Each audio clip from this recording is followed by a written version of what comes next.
Good morning, everyone. I'm Riley King, and welcome to my morning news report right here on the Riley King Network. Let's begin.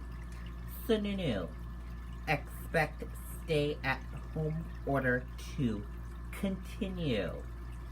Governor says health officials keeping eye on key COVID-19 numbers.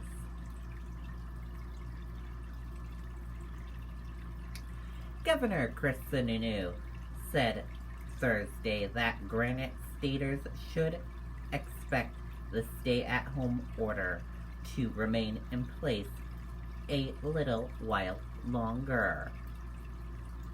The order is set to expire at the end of the month if it's not renewed.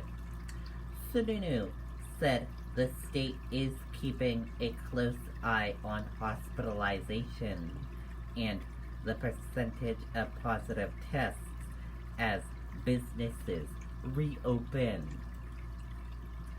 We're anticipating the stay-at-home order to stay in place for a couple more weeks, Sununu said.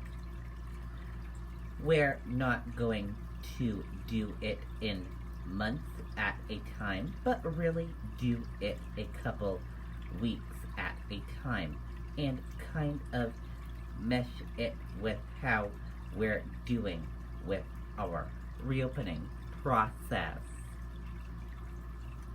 While New Hampshire has spent the month of May cracking open the door week by week to more public and economic activity, the governor said it's important to remember the state is still in a pandemic and COVID-19 doesn't appear to be going away anytime soon.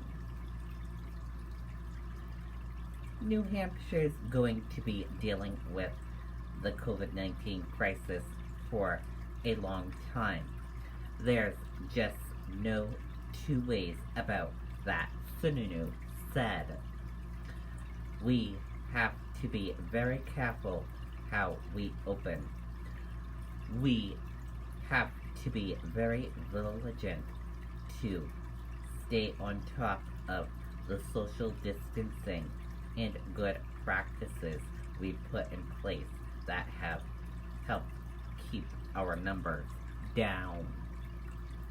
The governor announced 2 new steps Thursday in the coronavirus response.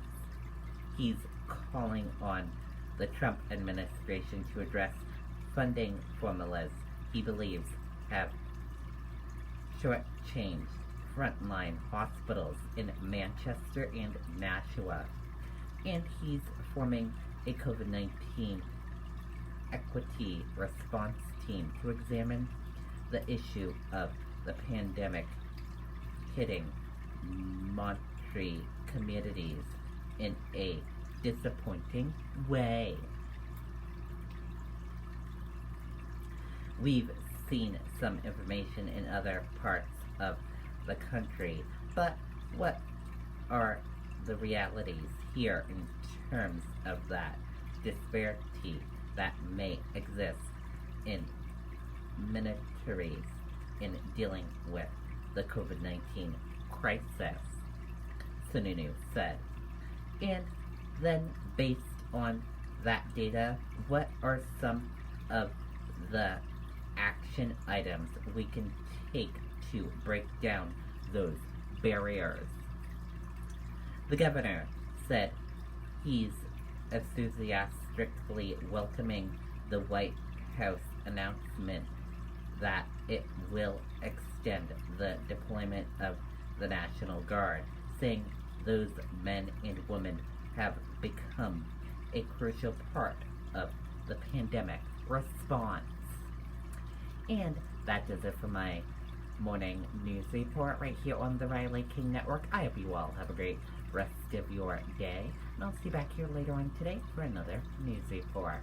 Goodbye, everyone.